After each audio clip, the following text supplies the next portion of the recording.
Hi అండి. అందరికీ నమస్కారం. Welcome to my channel. ఈ వీడియోలో ఏపీ ప్రభుత్వ ఉద్యోగుల ఉద్యమ కార్యాచరణ. దీనికి సంబంధించిన పూర్తి సమాచారాన్ని ఈ వీడియోలో తెలుసుకుందాము. వీడియో అయితే ఎక్కడే గాని స్కిప్ చేయకుండా ఎండ్ వరకు చూసేయండి. అప్పుడే ఇన్ఫర్మేషన్ పూర్తిగా అర్థమవుతుంది. అలాగే వీడియో చూస్తున్న ప్రతి ఒక్కరు వీడియోకైతే లైక్ చేయండి ఫ్రెండ్స్. ఈ వీడియోని తోటి ఉద్యోగ పెంచిన మిత్రులతో అయితే షేర్ చేయండి. కొత్తగా మన ఛానల్ చూస్తున్న వారైతే తప్పకుండా సబ్స్క్రైబ్ చేసుకోండి. సబ్స్క్రైబ్ చేసుకోవటం వల్ల నేను చేసే ప్రతి ఒక్క వీడియో మీ వరకు రీచ్ అవుతుంది. ఇక ఆలస్యం చేయకుండా వివరాల్లోకైతే వెళ్ళిపోదాము.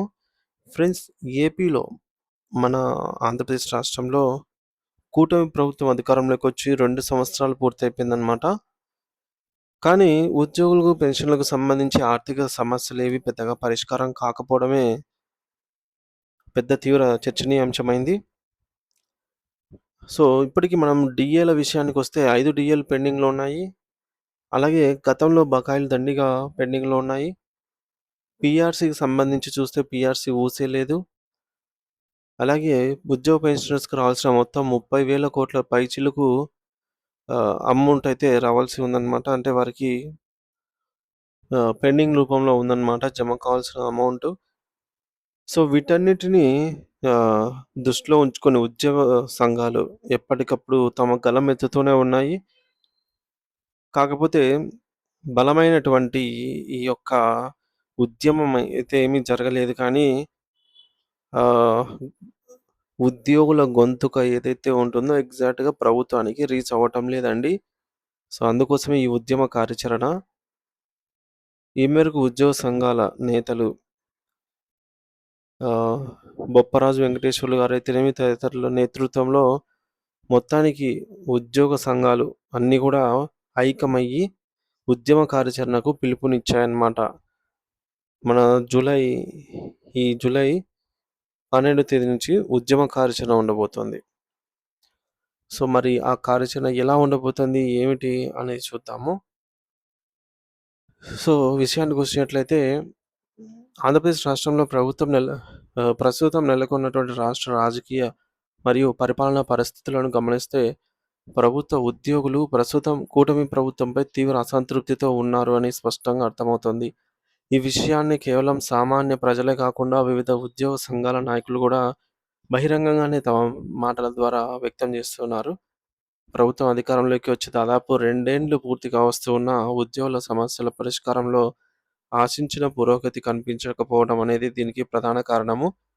ఈ కాలంలో ప్రభుత్వం కేవలం ఒకే ఒక్క కరువు భత్యం డీఏ అనేది మంజూరు చేసింది. కానీ వాస్తవానికి జూలై నెల నాటికి మరొక 5 డీఏలు పెండింగ్‌లో ఉండటం ఉద్యోగులను తీవ్ర ఆందోళనకు గురిచేస్తోంది. ఒక మధ్యతరగతి ఉద్యోగి కుటుంబానికి డీఏ అనేది నిత్యావసర ధరల పెరుగుదల నుంచి ఉపశమనం కలిగించే అంశము. అలాంటిది 5 డీఏలు ఆగిపోవడం అంటే వారి ఆర్థిక పరిస్థితిపై అది ఎంతటి ప్రభావం చూపుతుందో అర్థం చేసుకోవచ్చు. మరో కీలకమైన మరియు అత్యంత బాధాకరమైన విషయం ఏమిటంటే, కొత్త వేతన సవరణ సంఘం పీఆర్సీ ఏర్పాటు. వాస్తవానికి 2003లోనే అంటే గత ప్రభుత్వ హయాంలోనే కొత్త పీఆర్సీని ప్రకటించాల్సి ఉండింది. కానీ ఇప్పుడు 2026 సంవత్సరంలోకి ప్రవేశించినా సరే కనీసం పీఆర్సీ ప్రక్రియను పర్యవేక్షించేందుకు ఒక కమిషన్‌ను కూడా ప్రభుత్వం నియమించలేదు. పీఆర్సీ అనేది ఉద్యోగుల జీతభత్యాల పెంపునకు మూలాధారం. అది లేకపోవడంతో జీతాలు స్తంభించిపోయాయి. పీఆర్సీ ఆలస్యం అవుతున్న నేపథ్యంలో కనీసం మధ్యంతర భృతి ఐఆర్‌ఐనా ప్రకటించి తమను ఆదుకుంటారని ఉద్యోగులు మరియు సంఘాల నేతలు ఈ యొక్క ఎన్‌డీఏ ప్రభుత్వంపై గంపెడు ఆశలైతే పెట్టుకున్నారు.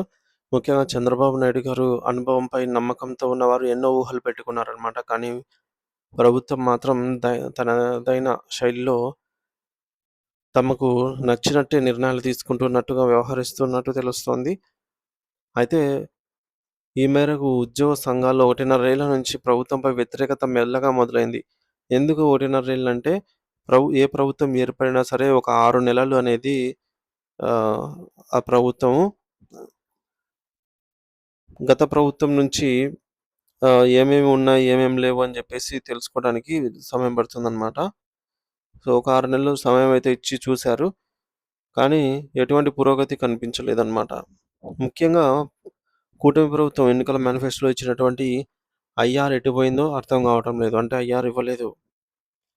అలాగే పీఆర్సీ కమిషన్ వేయలేదు. చంద్రబాబు గారు ఆర్థిక వ్యవహారాలను చక్కదిద్ది డీల్ చేస్తారని, ఆయన వస్తే పెండింగ్‌లో ఉన్న నిధులన్నీ విడుదల అవుతాయని భావించారు. ఎందుకంటే ఆల్రెడీ చంద్రబాబు గారు ఎన్నికల ప్రచార సందర్భంగా ఎన్నో హామీలిచ్చారు ఉద్యోగులకు. మీకు అధికారంలోకొస్తే డీఏలు ఇస్తాను, పీఆర్సీ కమిషన్ వేస్తాను, మంచి ఫిట్‌మెంట్ ఇస్తాను, అలాగే ఓపీఎస్‌ని గూడా చూస్తాను.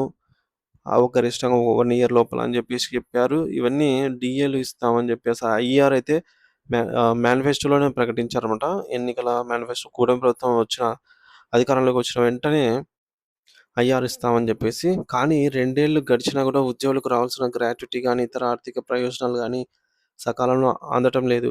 పదవీ విరమణ చేసిన వారికి అందాల్సినటువంటి సెటిల్మెంట్‌లు కూడా ఆలస్యం అవుతూ ఉండటం అనేది ఉద్యోగుల్లో నమ్మకాన్ని సడలిస్తోంది. ముఖ్యంగా ఏపీ జేఏసీ అమరావతి అధ్యక్షులు బొప్పరాజు వెంకటేశ్వర్లు గారు గత నెల రోజులుగా మీడియా వేదికగా ప్రభుత్వంపై ఒత్తిడి పెంచుతూ ఉన్నారు. ఉద్యోగులకు రావాల్సిన సరెండర్ లీవ్స్ డబ్బులు, డీఏ బకాయిలు కలిపి దాదాపు ఒక 30,000 కోట్ల రూపాయలు పెండింగ్‌లో ఉన్నాయని ఆయన గణాంకాలతో సహా వివరిస్తున్నారు. ఇది సామాన్యమైనటువంటి మొత్తం కాదు. లక్షలాది మంది ఉద్యోగుల కష్టార్జితం. సరెండర్ లీవ్ విషయంలో కూడా ప్రభుత్వం వివక్ష చూపుతోంది అనేటటువంటి విమర్శలు వినిపిస్తూ ఉన్నాయి. మొత్తం 7,000 కోట్ల రూపాయల సరెండర్ లీవ్ బకాయిలు ఉంటే కేవలం పోలీసు శాఖకు మాత్రమే కొంత మొత్తాన్ని విడుదల చేసి మిగిలినటువంటి విభాగాలను గాలికి వదిలేశారనే వాదన ఉంది. సామాన్య ప్రజలతో కలిసి పనిచేసే ఉద్యోగులు కూడా ఈ రోజుల్లో పెరుగుతున్న ధరల మరియు ద్రవ్యోల్బణం కారణంగా బ్రతకడం కష్టమవుతోందని వాపోతున్నారు. ఒకవైపు మార్కెట్‌లో వస్తువుల ధరలు పెరుగుతూ ఉంటే, మరోవైపు రావాల్సినటువంటి బకాయిలు, జీతాలు, బకాయిలు రాకపోవడంతో వారికి జీతాల్లో అసమానతలైతే పెరిగిపోతూ ఉన్నాయన్నమాట. అంటే వచ్చే వచ్చే ఆదాయం తక్కువ, ఖర్చులు ఎక్కువగా ఉండటం వల్ల. ఈ నేపథ్యంలో అమలాపురంలో జరిగిన సమావేశంలో బొప్పరాజు గారు మాట్లాడుతూ, ఇక ప్రభుత్వాలతో మాటల యుద్ధం సరిపోదని, నేరుగా క్షేత్రస్థాయిలో ఉద్యమానికి సిద్ధం కావాలని జెప్పేసి పిలుపునిచ్చారు. ఉద్యోగుల కార్యాచరణ ఇప్పుడు ఊపందుకుంటోంది.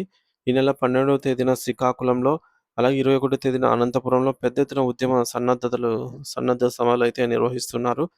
ఆ తర్వాత రాష్ట్రంలోని అన్ని ఉమ్మడి జిల్లాల్లోని కేంద్రాలలో సభలు నిర్వహించి రెవెన్యూ డివిజన్ పరిధిలో ఆర్‌డీఓస్‌కు మరియు సంబంధిత ఎమ్మెల్యేలకు వినతి పత్రాలు ఇవ్వాలనైతే నిర్ణయించారు. మరి జూలై, ఆగస్టు, సెప్టెంబర్ నెలల్లో ఈ ఉద్యమం మరింత తీవ్ర రూపం దాల్చే అవకాశం ఉంది.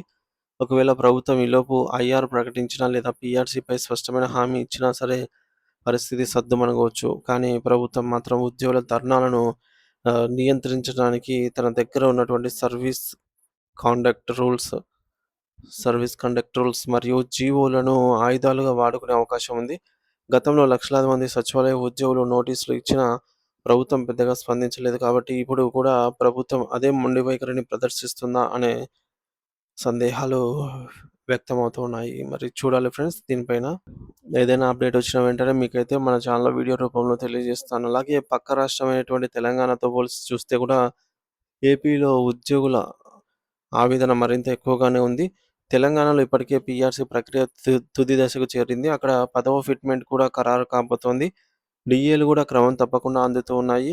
2 రాష్ట్రాలు విడిపోయినా పక్క రాష్ట్రంలో ఉన్న సౌకర్యాలు తమకు లేకపోవడం అనేది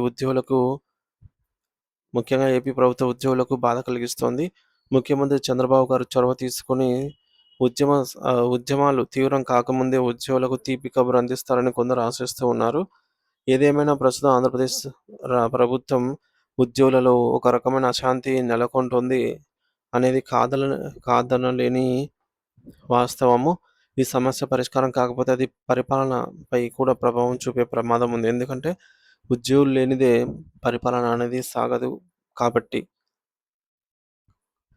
చంద్రబాబు గారు ఇప్పటివరకు ఇటువంటి పరిస్థితి ఏర్పడలేదన్నమాట. ఆయన అధికారంలోకి వచ్చినప్పటి నుంచి ఏదో విధంగా ఆయన శాంతింపజేస్తూనే వస్తూ ఉన్నారు. మరి ఈ యొక్క ఉద్యమానికి సంబంధించి మరి ఆయన ఏం ప్రకటిస్తారు? ముందుగానే ఏమైనా ఉద్యోగ సంఘాలతో చర్చించి ఏమైనా శుభవార్త తెలియజేస్తారా అనేది మనకు మున్ముందు తెలియాల్సి ఉంది.